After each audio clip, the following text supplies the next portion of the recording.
Bonjour, nos séances d'aujourd'hui portera sur l'approximation de Slater concernant les systèmes polyélectroniques.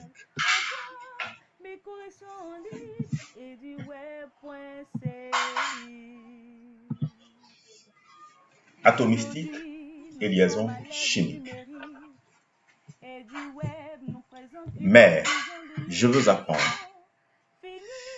Nous ne cesserons de répéter cette célèbre phrase du jeune Linus face à sa mère lors de son admission à la faculté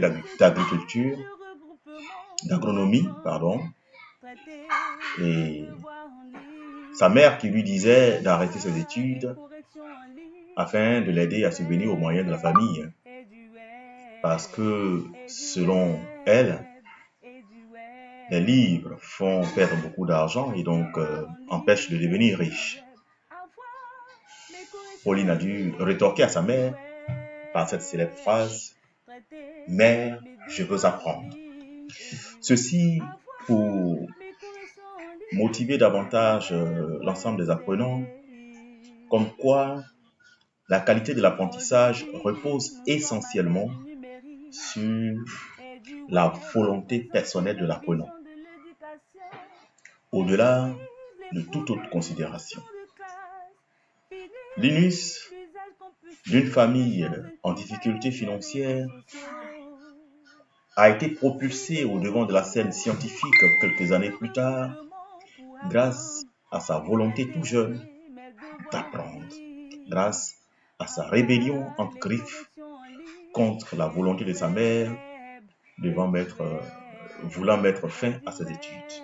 D'ailleurs, son ami de collège, Jeffress, lui disait « Pauline, tu es fait pour être prof ». Cette prophétie a sûrement, n'est-ce pas, ses fondements, sa justification par rapport à l'attitude de Pauline au milieu de ses amis, dans sa hargne, sa volonté d'apprendre. En effet, après avoir travaillé avec Arnold Summerfield pour approfondir son savoir sur la nouvelle théorie, celle de la théorie quantique, parce que Niels Bohr, auquel il pensait au départ, n'est-ce pas, commençait son déclin avec sa théorie théorie des orbitales moléculaires devenant caduque avec la mécanique quantique naissant. Après donc son stage postdoctoral auprès de Arnold Summerfield, son maître, Linus Pauling fut recruté professeur assistant au Caltech en 1926. Alors, avec les atomes polyélectroniques, nous avons deux types d'interactions. Il y a l'attraction coulombienne, noyau-électron, noyau de charge positive et électron de charge négative. Et l'autre interaction, la répulsion entre charges de même signe, électron-électron. Et c'est donc en se basant sur ces deux types d'interactions que Slater développe ces approximations. Voyons donc ce schéma où nous avons le noyau pour, par exemple, l'atome d'hélium et les deux électrons gravitant autour de l'atome d'hélium. Effectivement, les atomes d'hélium sont sur l'orbitale n égale à 1. Et donc, nous avons le noyau là, l'orbitale n égale à 1 est autour, n égale à 1. Donc, ce qui veut dire que les deux électrons sont donc à la même distance R du noyau. Nous allons appeler R12 la distance entre les deux électrons. de R1 et R2, la distance noyau électron 1, R2, noyau électron 2. Ça va de soi que R1 et R2 sont les mêmes. Alors, l'équation de Schrödinger va donc s'exprimer ainsi. Le Laplacien ou Nabla carré de l'électron 1 plus celui de l'électron 2, 1 entre parenthèses multiplié par cette quantité h bar carré moins h bar carré sur deuxième masse de l'électron, plus l'expression de l'énergie potentielle, c'est l'expression de l'énergie cinétique de chacun des deux électrons. L'énergie cinétique du noyau étant neutre parce que l'une des approximations stipulait que l'atome étant fixe, donc c'est l'énergie cinétique est nulle. Ici, nous avons la quantité relative à l'énergie potentielle, donc moins 2 sur, puisque nous avons deux électrons, Z égale à 2, pardon.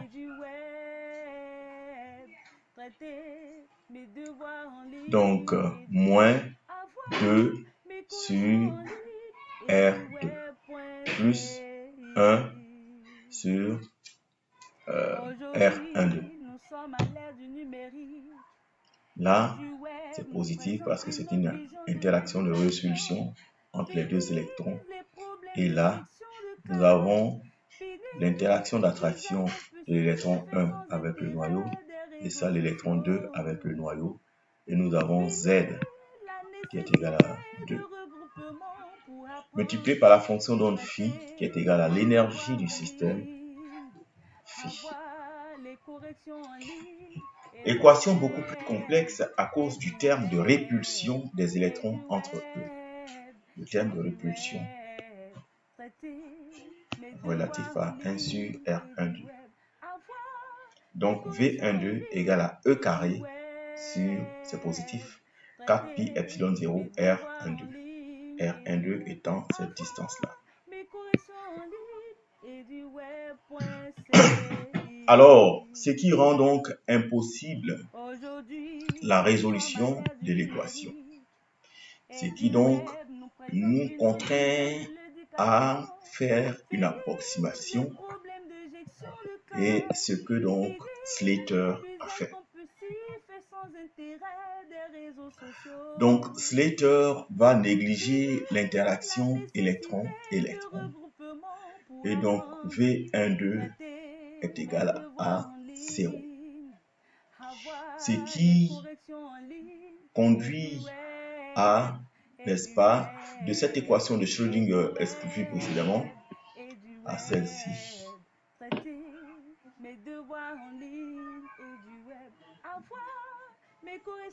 Et donc, nous avons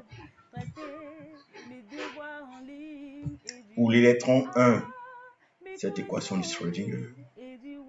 Pour l'électron 2, cette équation de Schrödinger. On va comme traiter le problème électron par électron. Donc, on a la fonction d'onde approchée du système phi E1, E2 égale à phi 1 de E1 multiplié par phi 2 de E2. Nous sommes ici dans le processus d'approximation. Donc, la fonction d'onde sera donc le produit de deux fonctions d'onde. La fonction d'onde relative à E1 et la fonction d'onde relative à E2. Avec pour énergie totale, l'énergie égale à l'énergie du système 1 de l'électron 1 plus l'énergie de l'électron 2. La somme des énergies donne l'énergie du système total avec les deux électrons. Donc, ayant donc cette fonction d'onde approchée qu'on a vue précédemment, avec cette énergie du système,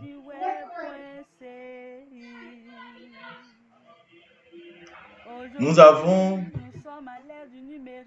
l'énergie, nous rappelons l'énergie, n'est-ce pas, de l'ion hydrogénoïde Z carré E1H sur 1N carré. On l'avait vu précédemment. E1H, c'est moins 13,6. Donc Z carré sur N en électronvolts. Donc E1 égale à Z carré EH qui est égal à E2, puisque les deux électrons sur l'orbital N égale à 1 de l'atome d'hélium, E1 et E2 sont sur le même niveau, N égale à 1. Donc les deux ont nécessairement la même énergie. Donc E1 égale à E2, qui est égal à Z de l'hélium multiplié par EH. Donc EH étant égal à l'énergie de l'atome d'hydrogène. Donc ce qui fait E1 égale à Z carré fois moins 13,6 et E2 égale à Z carré moins 13,6. On peut l'écrire E égale à E1 plus E2 qui est égal à Z carré facteur de moins 13,6 plus moins 13,6. Je ferme le crochet en électronvolts. Voilà, c'est l'énergie totale du système. Alors, donc, c'est ce qu'on vient de voir. E1 plus 2, ça fait 2 fois Z4. Donc, ce qui donne moins... Excusez-moi, j'avais dit l'approximation du vecteur.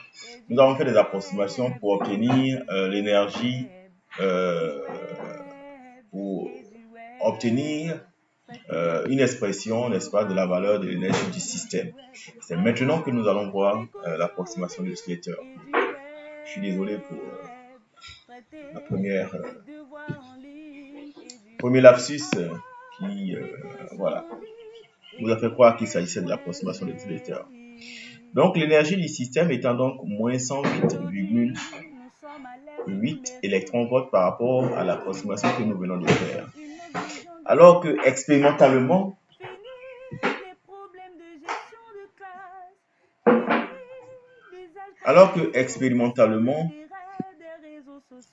nous mesurons moins 78,6 électronvolts. On peut voir donc que la valeur calculée et la valeur mesurée expérimentalement ont une grande divergence.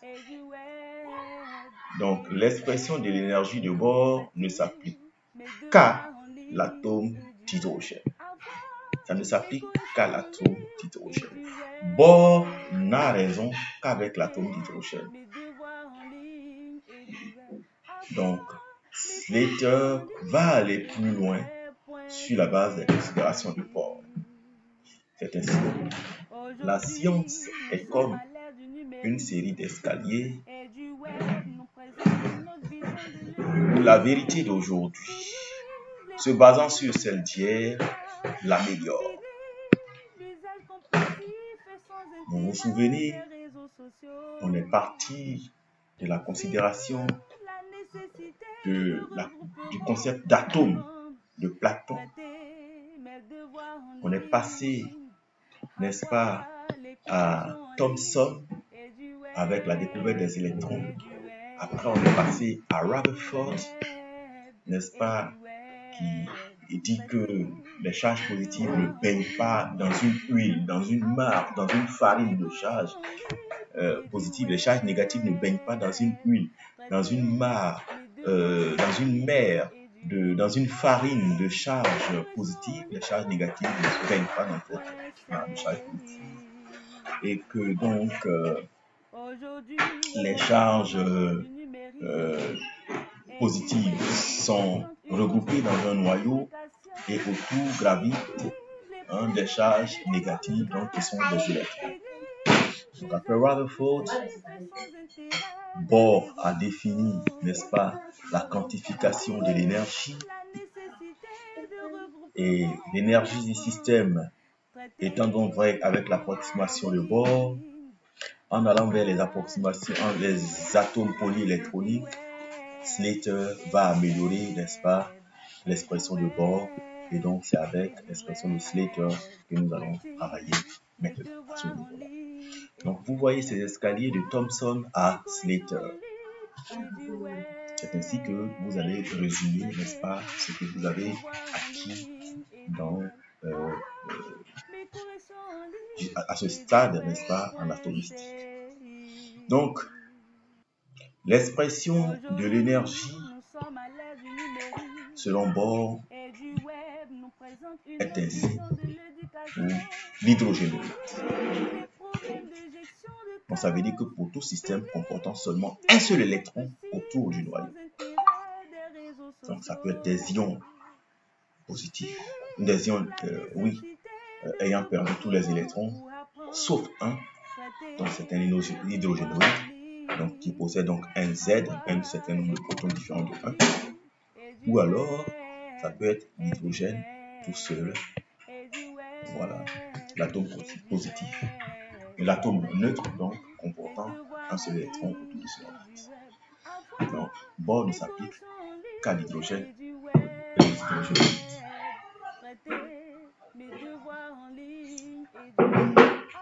Donc on va donc faire appel, il importe donc d'évoluer à partir de l'énergie de Bohr, l'expression d'énergie de Bohr, puisque nous n'avons pas que les ions hydrogénoïdes, un hydrogène n égale à 1 avec un électron autour, sur l'orbite n égale à 1, ou bien un hydrogénoïde qui habite autour différents niveaux de n, qui peut avoir un électron sur n égale à 1, 2, 3. Donc, tout ça, c'est un système de charge positive. Parce que c'est un système ayant perdu le reste de ses électrons, sauf un seul. C'est ce qui est appelé hydrogénoïde. Et là, c'est l'hydrogène. Hydrogénoïde parce que ça ressemble à l'hydrogène, mais pas tout à fait hydrogène. Alors, pour aborder les atomes réels, les autres atomes comportant plusieurs électrons autour de leur noyau, comme ça par exemple, il est important d'utiliser une méthode, et donc cette méthode a été initiée par Slater.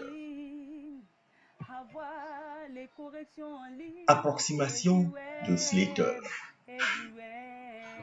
Chaque électron n'est plus réellement soumis au champ du noyau, mais à un champ central diminué par la présence des autres électrons qui constituent un écran. Alors, nous allons nous amuser à donner cet exemple que pourrait retenir plus d'un d'entre vous. L'exemple peut s'illustrer par un fait courant comme suit. Lors d'un spectacle, ces belles dames peuvent être assimilées au nucléon, neutrons plus protons, et ce petit spectateur, n'est-ce pas, assimilé à un électron d'une couche N, et les autres spectateurs entre cet électron, n'est-ce pas, constitue donc les couches internes qui font écran. Voyez-vous l'effort qu'il fait pour regarder, n'est-ce pas, ces nucléons. Donc, il ne voit qu'une partie. Il ne voit pas aussi efficacement que les électrons de la couche N perçoivent, égal à 1 perçoivent. Alors, ce qui peut se résumer ainsi. Donc, les électrons de la couche interne sont matérialisés par les spots en vert, les électrons sur la couche interne, et l'électron I, celui-ci. Donc, la part du noyau que voit l'électron I peut être résumée ainsi. Ce qui reste de la couleur bleue. Donc, ce que voit l'électron I peut pas être une réduction de la taille réelle du noyau qui est là. Donc, finalement, dans l'approximation de Slater, le Z n'est plus le Z, pour parler comme notre célèbre Ménétré, Côte d'Ivoire. Z d'avant n'est plus le Z d'aujourd'hui. On appelle le Z d'aujourd'hui le Z efficace surmonté d'une étoile. Et le Z efficace, donc, s'exprime égal au Z d'avant du noyau réel, diminué d'un facteur qu'on appelle la constante d'écran. Donc, Z et sigma J est pour l'électron I la constante d'écran due à un électron J. Donc, voici des électrons J. Et voici l'électron I. Et donc, l'écran que fait ces électrons J a pour résultante, n'est-ce pas, la réduction de Z par cette quantité, selon l'approximation de Slater. Donc, Slater va exprimer donc l'énergie de l'électron en fonction de cette équation qui ressemble à l'équation de Bohr, mais cette fois-ci, Z n'est plus Z, mais c'est Z étoile ou Z efficace. N n'est plus N, mais N'. N' est appelé nombre quantique apparent. Et pour N supérieur ou égal à 3, donc il ne s'agit pas de N égal à 1, ni N égal à 2, mais pour N supérieur à 3 ou égal à... pour N inférieur ou égal à 3, voilà, donc il s'agit de N égal à 1 et N égal à 2 et N égal à 3, N' égal à N. Donc pour N inférieur ou égal à 3, donc il s'agit de N égal à 1, ou N égal à 2, N égal à 3. N' que nous avons ici est égal à N. Mais pour les N supérieurs à 3, excusez-moi, j'ai mis un prime ici, mais il faut l'enlever. Pour N supérieur à 3, N' différent de N. Donc là, pour les N égale à 4, N égale à 5, plus, voilà, N' différent de N. Un tableau vous donnera ces valeurs possibles de N'. L'énergie totale d'un atome X est égale à la somme des énergies des électrons, selon l'approximation formulaire de Slater ici. Donc EX est égal à sigma EI, I égale à 1 jusqu'au nombre total d'électrons, donc jusqu'au numéro atomique. Puisque pour l'atome neutre, le nombre de protons est égal au nombre d'électrons. Et Z est égal au nombre de protons. Vous le savez. Merci. Alors, la prochaine vidéo va traiter de l'évolution de l'énergie des niveaux électroniques. À bientôt et bonne révision. N'hésitez pas, n'est-ce pas, à écouter attentivement, réécouter ces vidéos de sorte à lire et réviser vos cours, quel que soit l'endroit, à partir de vos objets connectés. Vous avez la possibilité de télécharger ces vidéos et réviser vos cours de sorte à bien comprendre les principes et traiter plus facilement, plus aisément vos exercices. Au revoir.